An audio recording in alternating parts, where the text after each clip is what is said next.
Hello guys, నేను మీ college dentist doctor Dinakar Teja.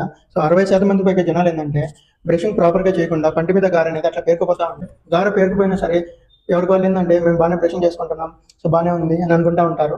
So అవి ఏమవుతుందంటే లోపల గార అనేది అట్లా పేరుకుపోతా ఉంటాయి. ఆ పేరుకుపోయిన గార ఏంటంటే లోపల చిగుళ్ళ నుంచి తినేస్తూ ఉంటాయి, లోపల స్ప్రెడ్ అయిపోతూ ఉంటాయి. సో మనకి ఏంటంటే బయట నుంచి బాగానే కనిపిస్తుంటాయి, సో మేము ఎవరికి వాళ్ళు బాగానే బ్రషింగ్ చేసుకుంటున్నాం అని అనుకుంటా ఉంటారు. అవేమవుతుందంటే మనకి ఇప్పుడు దాని ఎఫెక్ట్ ఇప్పుడు కనిపించదు. ఫ్యూచర్లో ఏంటంటే ఎప్పుడో 60-70 ఏళ్ళకి పన్ను లూజ్ అయ్యేటివి 40-40 సంవత్సరాలు 30, కొంతమందికి అయితే 30 సంవత్సరాలు కూడా పళ్ళు అనేవి లూజ్ అయిపోతూ ఉంటాయి. అట్లాంటివి జరుగుతూ ఉంటాయి అనమాట. సో ఆ టైంలో ఒకసారి పళ్ళు లూజ్ అయిందంటే దాన్ని కాపాడడానికి ఇంపాసిబుల్. లూజ్ అయిన పన్ను తీసేసుకోవాలా, తీసిన చోట కొత్త పన్ను కట్టించుకోవాలి. కొత్త పన్ను కట్టించుకోవాలంటే కొంచెం మళ్ళీ కాస్ట్ ఎఫెక్టివ్. సరిగ్గా పన్ను కట్టడానికి కుదరదు, 2-3 సార్లు రావాల్సి ఉంటుంది. సో మళ్ళీ కాస్ట్ ఎఫెక్టివ్, డబ్బులు ఖర్చు అవుతుంది, మళ్ళీ 2-3 సార్లు తిరగాల్సి ఉంటుంది.